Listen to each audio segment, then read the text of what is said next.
this meeting to order. Councilman Snell, will you do the invocation? Sure. Right. Dear gracious Heavenly Father, Lord, we thank you for this beautiful spring afternoon. And Lord, we ask your blessings as we go through this council meeting tonight. Thank you, Lord, for everyone that is here. Thank you for all the visitors. And just give us wisdom and strength, Lord, to carry on this council meeting. And we ask all this in your name, Jesus. Amen. Shelley, will you call the roll? Here. Here. Ani. Here. Here. Here. Present. Here. Present. Ani. Here. Here. Ani. Ani. Okay, has everybody had an opportunity to look at our May 13th minutes that are provided in the book? Do I hear a motion? Make a motion to be approved. Second. Okay, we have a motion and a second for the approval of the minutes of the previous meeting. Are there any questions or corrections? All those in favor can signify by saying aye. Aye. All those opposed? Ayes have it. We're moving now to the State of the Nation by Principal Chief Bill John Baker.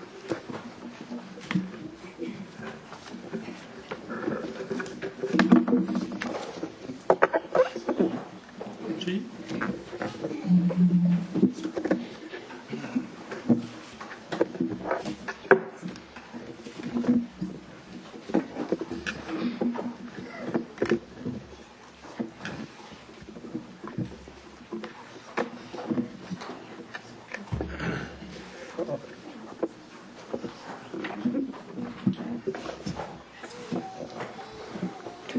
Greetings. Welcome to the June Cherokee Nation Tribal Council meeting. And I'm going to begin this meeting with a few updates. If you're hungry after this is over, if you'll stop by Del Rancho, the Sequoia High School administration and students are having a fundraiser for some of the activities that they're going to be doing this next year. So they're waiting tables and serving there. So if anybody gets a chance, it's just up the road. We've had an extremely busy month since we last met.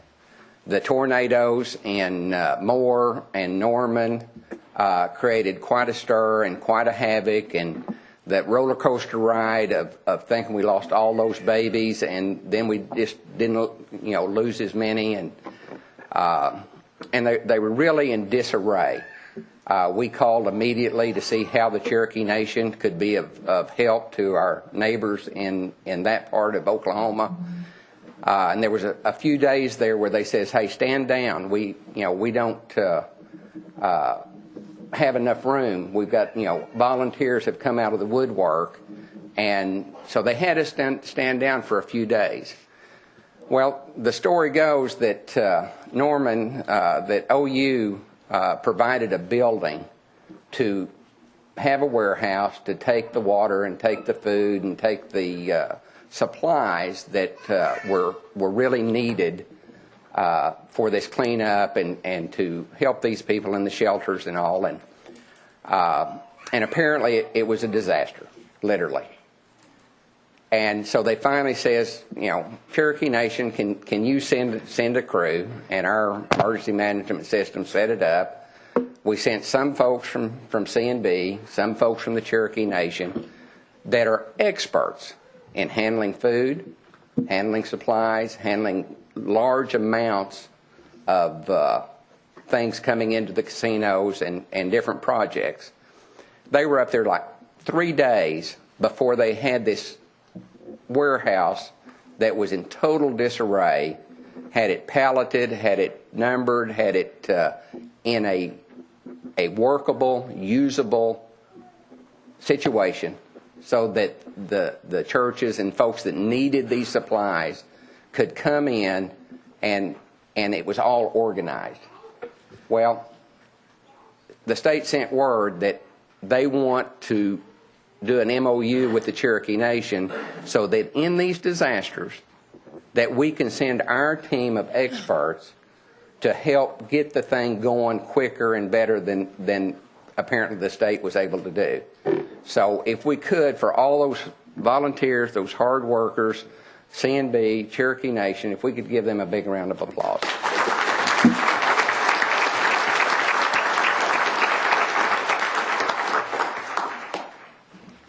And we also were trying to figure out, how else can we help? And I'm proud to announce that CNB is sending a check for $50,000 to the Oklahoma Food Bank because that's where the state said that they needed the help the worst to keep this thing going. So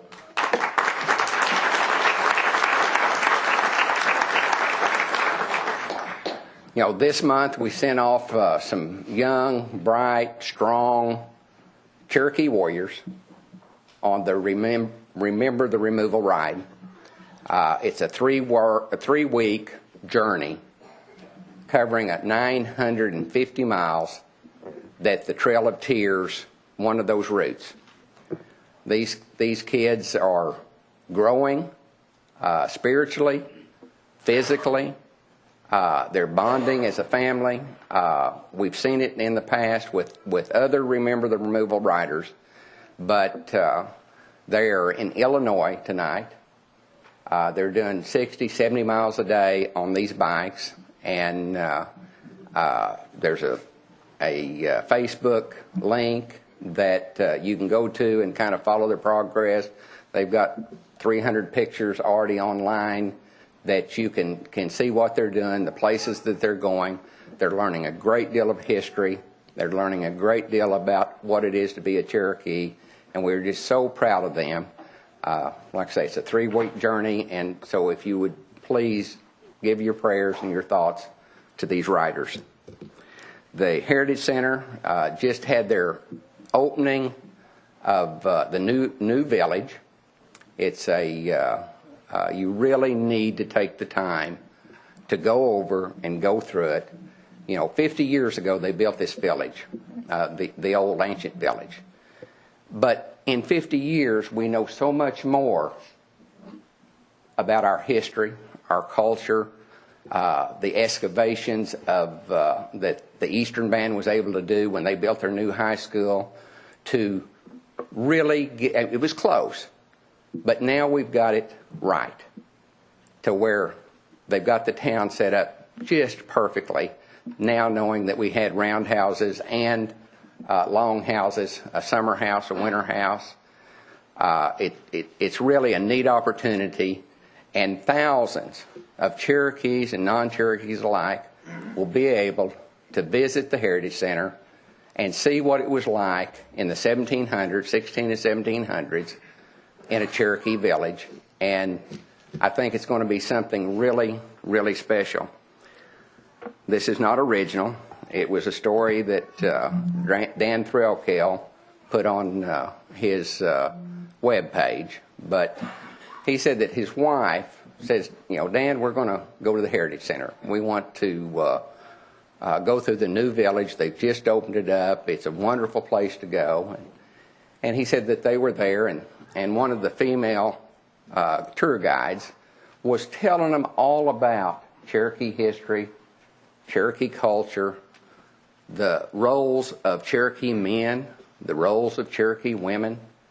And they said that, the women did all the cooking, all the cleaning, raised the kids, carried the water, prepared the meals, did the gardening, basically everything that was heavy lifting and hard work the women did. And said that the men, hunted and fished. And so they go on through this village a little bit, and there was a tourist there that had been listening to everything that was said. And he says, wait a minute. He says, you mean to tell me that the Cherokee women did the cooking, the cleaning, the gardening, the hauling the water, did all of these things, and the men hunted and fished, And the women did that topless. How did we mess this deal up?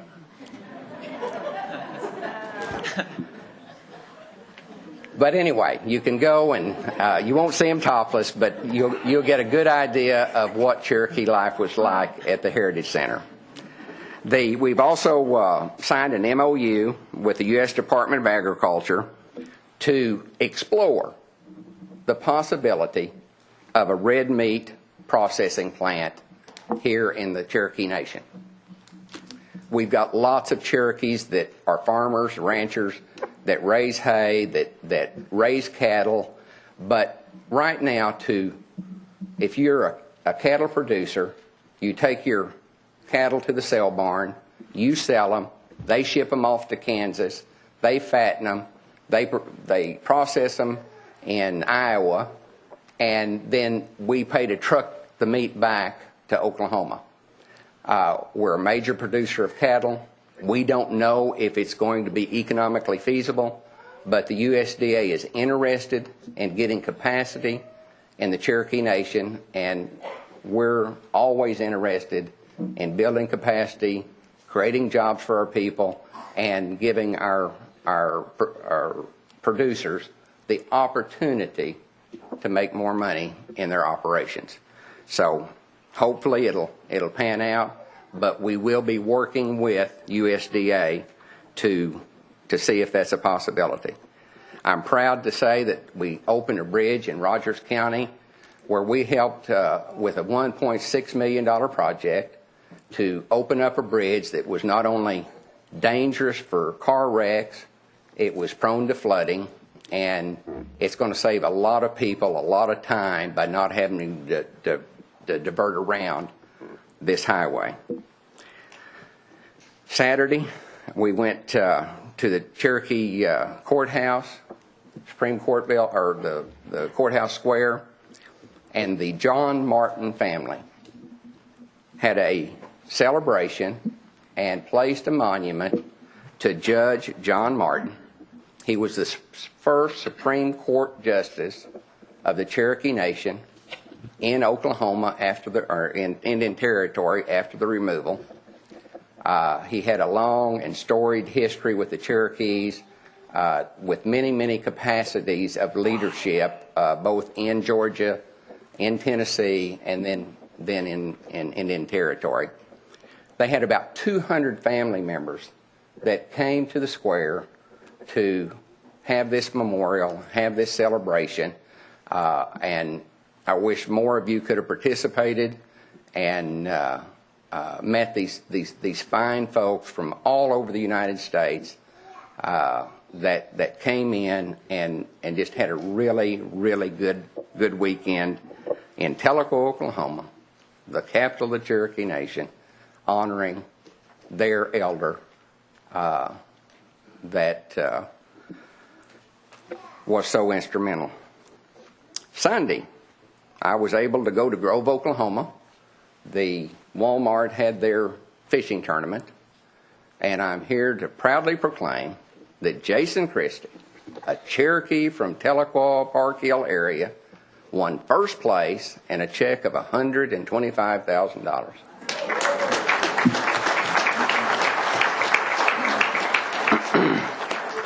This will be on national TV.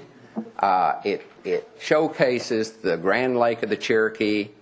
It showcases a bright, young Cherokee fisherman, an athlete, that has agreed to come to the Cherokee holiday and speak to the kids at our fishing tournament this year. Summer youth leadership interns, I'm going to ask them to stand. They're backing me up right now. Today was their first day, and we've got a really bright, good-looking group of interns this year, and I'm going to ask them to stand and tell you where they're from and where they're going to go to college and such. So if we start right here, darling. My name's Kelsey Plank. I'm from South Seoul, Oklahoma. I'm going to school at Carl Robert in Poto, and I'm going to be an industrial organizational psychiatrist. My name is Tyler Snyder. I am from Westville, Oklahoma, and I'm a sophomore at the University of Arkansas. My name is Jackie McCoy. I am from Westville, Oklahoma, and I will be going to MSU for optometry. My name is Chelsea Kelly. I am from Pryor, Oklahoma, and I'll be attending Rogers State University to be a counseling psychologist. My name is Alexandra Keener. I'm from Holbert, Oklahoma. I'm going to Connor State College and majoring in biological science. My name is Katura Tony. I'm from Muskogee. I'm going to OSU for optometry. Hello, I'm Jessica Teehee. I'm from Vian, and I'm going to NSU to major in nursing. My name is Justin Self. I graduated from Westville High School.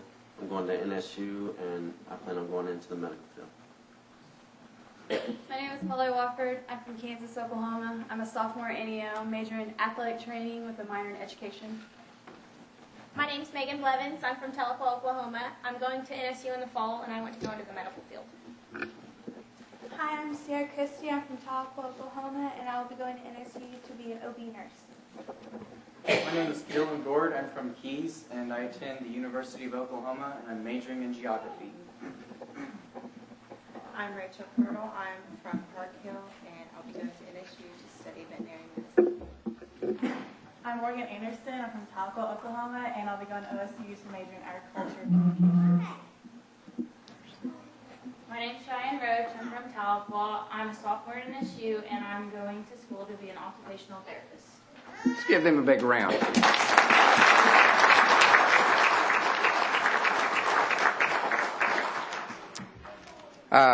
Thursday night, Tahlequah Chamber of Commerce had their annual awards banquet. And I'm proud to report that the EMS Medic of the Year was Mike Rogers of the Cherokee Nation EMS.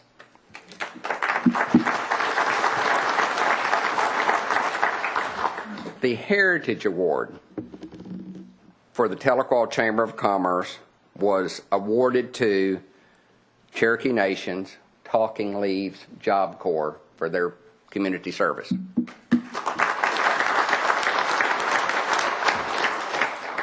The Chamber Board Member of the Year was awarded to our very own Anna Knight with her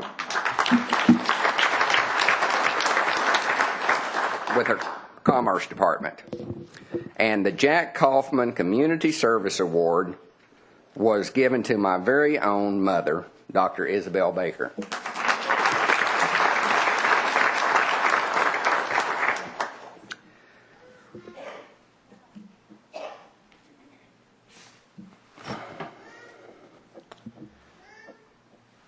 I want to do some special honorees before we do the remembrances. There's an opportunity to honor two people who embody our Cherokee values of community service. And the first one is congratulations to B. Dargery for her child. She works at our Child Development Center. She was named the statewide Coach of the Year by the Oklahoma Special Olympics. We are proud of B and her well-deserved recognition. She is committed to our youth, our families, and our community. I deeply respect the time and energy that B invests in her athletes, encourage them to set individual goals, and training with each of them to reach their dreams. Is B here? That's Billy Bob's wife, but anyway, B got the big award. Lastly, if Chuck Hoskin Jr. would please join me, and if Officer Gillifan would please step forward. Cherokee Nation citizen Steve Gillifan is a decorated police officer from Coffeyville, Kansas. In December of last year, he entered a burning home and saved the life of one of its homeowners. Steve is a hero and was presented with the Medal of Valor by the city of Coffeyville. In those moments of extreme emergency, when life and death hang in the balance, that is when the first responders, like Officer Steve Gillifan, step up and make a difference. Tonight, we honor Steve's commitment to duty, his act of heroism, and his Cherokee spirit.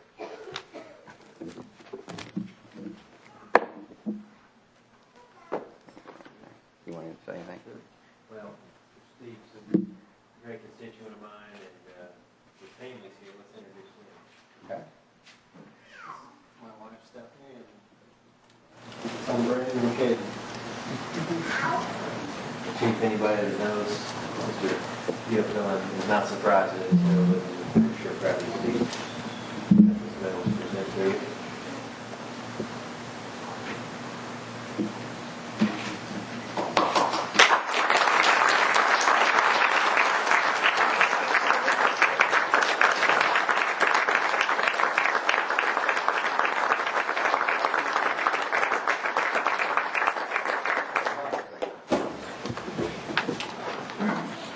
I asked Steve if he wanted to say anything. He said, "No, I'm done."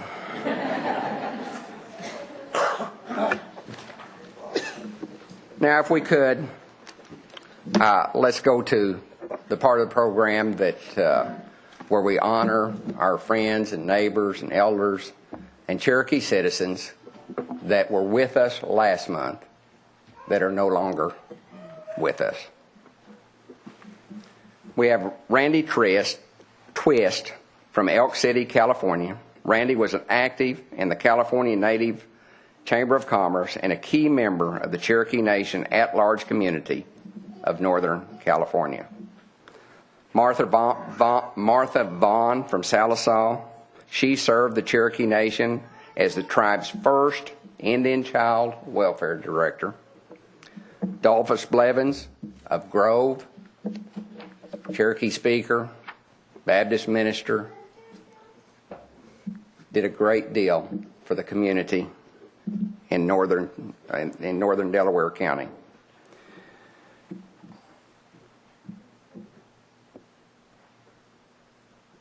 Then we've got Dick Lay's friend, mentor, hero, world champion calf roper, steer roper, Shote Webster from Lenapaw, Oklahoma. Then we have Henry Morgan of Hulbert, Oklahoma. Do we have others? Sheila? Helen Doherty in Southern California. Helen? We have John Nave, 71 of Collinsville, Donna Downing Ayers, 79 of Jinx, Joe Clemens, 86 of Tempe, Arizona, via Verdigris and Catoosa. Don? Gene Lewis, Muskogee, Bill Thornton, Muskogee, Roosevelt Manning, Coral. Chief? Cody Waters, Tony Jones, Beltham. Okay. Jody? About a month ago, Billy Jack Crittenden from Stillwell passed away. This past month, his ex-wife Carolyn Holloway passed away, and they left a small son, BJ. And I hope everybody keeps BJ in their thoughts. And Johnson Fortkiller passed away, and all three are full-blood in Cherokee speakers, very fluent. First language. Any other? Nancy Leach, full-blood speaker from Salina. Yes. David? Billy Joe Brooks from Valiant, Oklahoma. If we would take a moment of silence and remember these Cherokee citizens.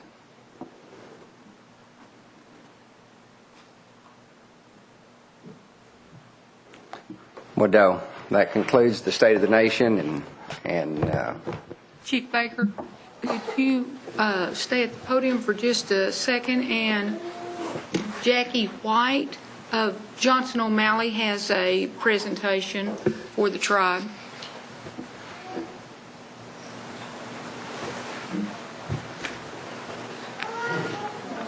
Ms. White, you'll need to introduce your counterpart here.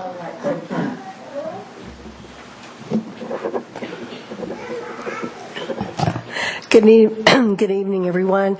I'm Jackie White. I'm National Johnson OMalley Board director representing 21 states and 66,000 Native American youth. And the Cherokee Nation has been great, and tonight we would like to present a plaque to Chief Baker along with all the Cherokee Nation. And I will do my presentation, but I'm going to ask Jerry to do hers because we have two different awards we'd like to give tonight. This particular plaque says, Gold Donor presented to the Cherokee Nation co-partner Johnson OMalley for the generous donation to assist the efforts of the National Johnson OMalley Association with great appreciation and thanks. And again, we appreciate the collaboration that we have with the Cherokee Nation as we move forward to serve those students that are in the Native American programs. Chief Baker, thank you so much, and to your tribal council. Let's step out here. Okay.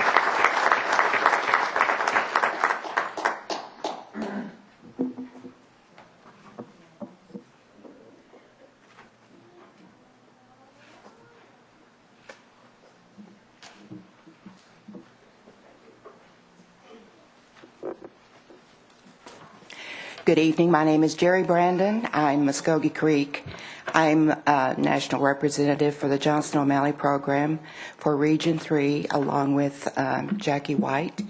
And we're really pleased to be here tonight on behalf of the National Johnson OMalley Association, which is the acronym, the JOM program that you have in your tribe. And what we do is very special for students, for our Indian students in public schools. And all of the workers that hold these positions are all volunteer. One of our people that worked for several years along with me, I was in the Muskogee Creek position for 10 years, and I worked alongside of Reba Bruner, who is of your tribe in your JOM program. And Reba saw fit to not serve any longer because she's really involved with your tribe's JOM program. But we wanted to honor her as well tonight, to give her a plaque and a gift from the National Johnson OMalley Association. And it says, presented to Ms. Reba Bruner, in appreciation for your service on the NJOMA Board of Directors and your dedication to the students served by the Johnson OMalley programs, and this is nationwide. So I would like to give this on her behalf. Would you see that she gets this? I certainly will. Thank you. Okay.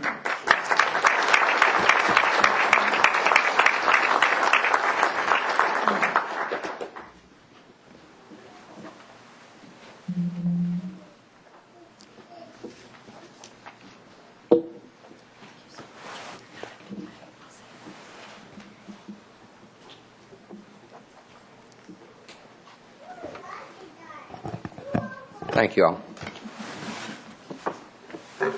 Now that concludes my part, Deputy. Okay. Tonight, it's my honor to recognize 3 veterans for their service to our great country. The first veteran is a gentleman named Stephen Morales. Stephen, would you come down, please?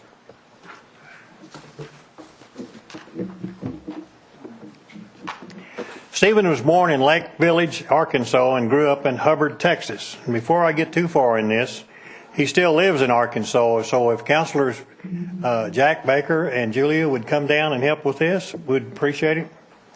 He enlisted in the Army shortly after graduation and attended basic training at Fort Sill, Oklahoma. Upon completion of basic training, he was assigned to the 82nd Airborne Division at Fort Bragg, North Carolina. During his time at Fort Bragg, he was deployed to Haiti for 8 months and Somalia for 6 months. He was sent to Air Assault School at Fort Campbell and was assigned to the 501 Parachute Infantry Regiment in Fort Richardson, Alaska. He was deployed with the 501st PIR to Afghanistan for 13 months and then later deployed to Iraq for 18 months. Toward the end of his Iraq deployment, one of his soldiers stepped on a pressure plate IED that killed 3 and injured Stephen and another soldier. After injuries sustained from the explosion and jumping over 40 times from aircrafts, he retired from the Army with the rank of Staff Sergeant. He relocated to Dermont, Arkansas to be around family and have a better life. He's married to a wonderful woman who is also a veteran, Joyce Morales. Together they have 2 children. Son Christos is 10 years old, and their daughter Elena is 3 years old. During his service, he was awarded, among others, the Purple Heart, the Army Achievement Medal, Army Good Conduct Medal, Army Overseas Service Medal, National Service Defense Medal, Afghanistan Campaign Medal, Iraq Campaign Medal, Army Service Medal, and the Global War on Terrorism Service Medal, Army Parachute Badge, Air Assault Badge, and the Combat Action Badge. And sir, I want to thank you on behalf of this country for your service to this country. Thank you very much.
Our next 2 veterans are from Cherokee County, so if the counselors from Cherokee County would come down, they can help with this presentation. The next veteran is Jake Stopp. Jake, would you come down, please? Jake Stopp was born in Stillwater, Oklahoma, and raised here in Tahlequah. In 2004, he joined the United States Army. He was assigned to the 2nd Brigade, 4th Infantry Division, and deployed in support of Operation Iraqi Freedom, the 3rd. During his time in Iraq, Jake served as a rifleman, grenadier, and for the majority of the year as a machine gunner. His unit was consistently placed in the center of the violence as a way to deter the enemy and to protect the general population. During this tour of duty, Jake earned the Combat Infantry Badge for favorable actions during hostile engagements with enemy forces. He earned the Army Accommodation Medal and was promoted to the rank of Specialist. He served his 2nd tour in Iraq, October 2009 through 2010, completing a total of 300-plus combat patrols during his 2 deployments. He eventually transferred to an Army base in Germany and was promoted to Staff Sergeant. While serving as the Squadron Master Gunner, he was responsible for the training of all vehicle crew members, 52 in total, and served as the primary advisor to the commander on all training events. His service in the U.S. Army as an infantryman for over 8 years earned Jake numerous citations, including the Combat Infantry Badge, Army Accommodation Medal, and coveted Expert Infantry Badge. He was honorably discharged in June of 2013. He and his family, wife Nicole, and children Dylan and Haley, now reside in Tahlequah. Jake and Nicole both plan to pursue their academic endeavors at NSU. And Jake, thank you, sir, for your service to this country.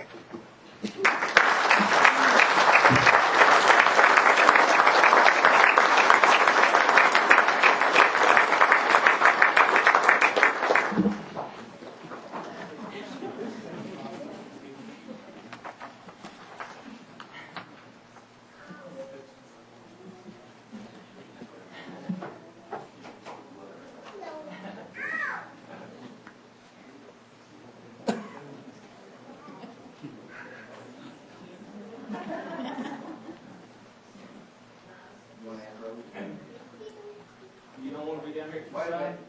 We need Gary and Aunt Rosie and come on down. Come on.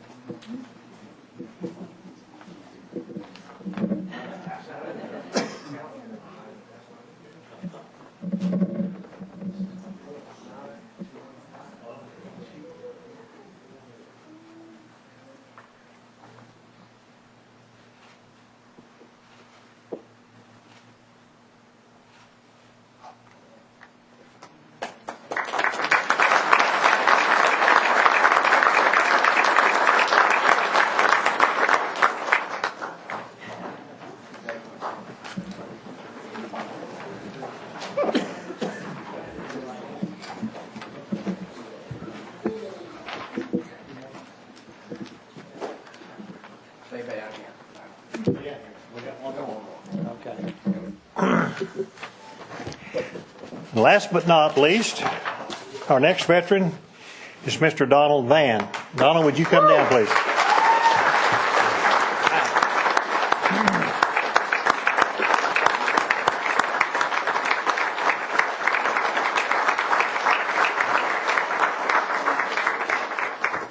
Donald Van was born on October 22nd, 1949, and raised near Stillwell.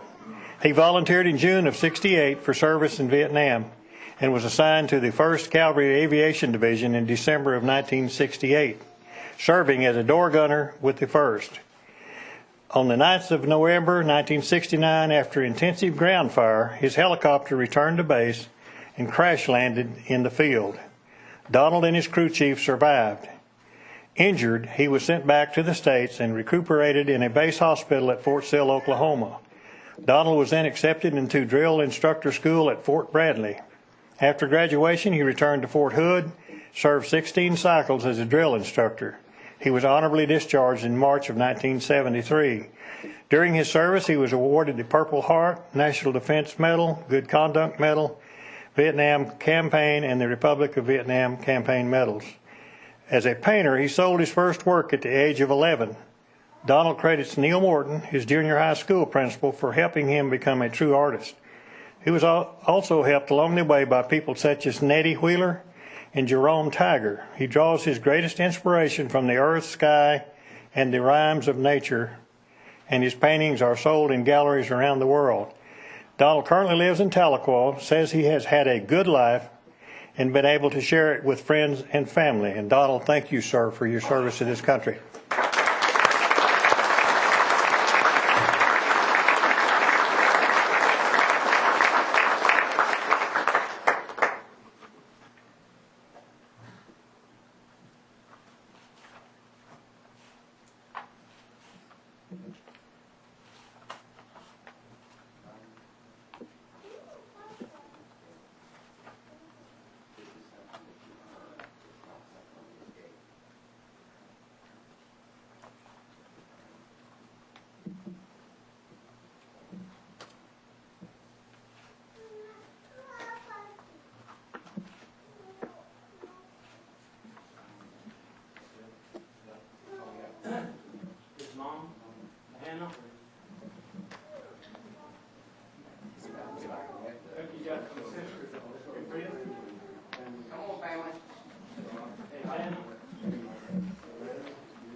I'm finished, Mr. Speaker.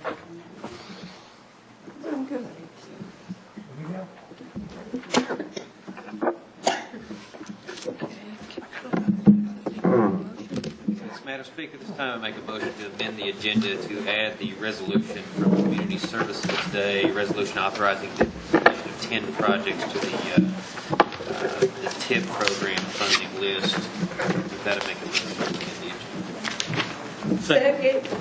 Okay, we have a motion and second. Are there any questions on amending the agenda? The resolution is in front of you, and it came out of community service today. No questions? All those in favor can signify by saying aye. Aye. All those opposed? Ayes have it. It will become number 10 on our agenda. Okay, we're moving to unfinished business, and seeing none, we'll move on to committee reports. The first report will be by Gary Cooper of the Housing Authority. Madam Speaker, members of the council, good evening. I know that you all have had a long day, and it seems like I seen you just a little bit ago, so I'll try to keep my report very, very brief. The regular Housing Authority board meeting for the month of June is scheduled for Tuesday, June 25th at 5:30 at our offices in Tahlequah. There was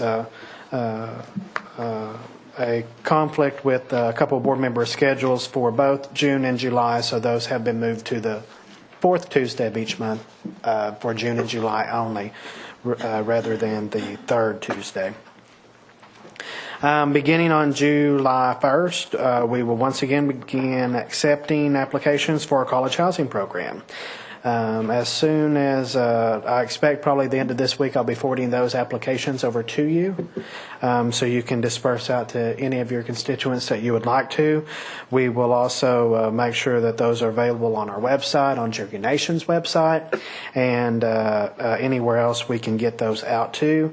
Of course, they will be on Cherokee Nation's website, and they will also have them on Housing Authority website. And that website address is www.hacn.org. That program, the money for that program is part of our NAHASTA program, so there is some eligibility requirements that do apply, and we will just with any of our NAHASTA programs, but we'll be more than happy to answer anyone's questions about that and see what we might be able to do to assist those college students with housing. And we also work with the college resources staff and higher ed to make sure that that information gets out to the folks who it might be helpful for.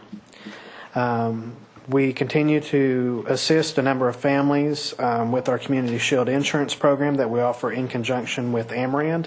That program assists some 2,440 families across the Cherokee Nation with affordable homeowners insurance in all 14 counties, and that is one of our programs that we do assist families with, and we are proud to do that. I think that pretty much concludes my report for this evening. Met with you all earlier today, but I'll be more than happy to answer any questions that anyone may have. Questions? I think we just saw him a couple hours ago, but yes. Thank you, Madam Speaker. In that report and you're going to email it to yes, because I can't find my hard copy now already. So with the 22 completed, you have estimated over 100 in play that have been. I think there's way more than that. I'd have to go back and look because I didn't bring that copy of the report with me this evening. That does not have on there what the estimated wait time for folks is. No, because there's no way to really estimate that. Okay. Thank you. Yeah. Thank you. Thank you, Madam Speaker. Any other questions? Okay. Good report. Thank you. Our next monthly report is by Sean Slayton, our CEO at Cherokee Nation Businesses. Good evening, Chief, Deputy Chief, and Council. It's again my privilege to represent our people before you tonight. We had a great second quarter at CNE, the diversified businesses, one of the best, if not in fact best that we've ever had there. Third quarter is is very good too. It's not quite as robust as the second, but we're still surpassing last year's results. When we look forward towards the summertime, there'll be a little softening as people tend to go to the lake instead of the casino unless it's just terribly hot. But overall, this is going to be a great year for our businesses. We also provided $279,000 in tax collections for the month of March. Wrapping up our expansion projects, don't really have much to report there, but we'll hopefully be bringing some new things to you very soon. Cherokee Nation Industries, we're proud to announce, is partnering with Next Gen Illumination to provide manufacturing and production work on LED lighting. We're excited about this. We've got our first order for 1,000 assemblies. We've hired some people over at Stillwell at CNI to begin the process of learning how to assemble these, and our hope and our expectation is this really takes off, and it's a good thing for everyone. They supply LED lighting both in the United States and in South America. So we're very excited about that. I want to extend a special invitation to all fathers out there. If you don't have any plans on Father's Day or that weekend, June 14th and 15th, in recognition of Father's Day, the Cultural Tourism is offering free museum admission, and we really have some nice things and facilities and have done a great job restoring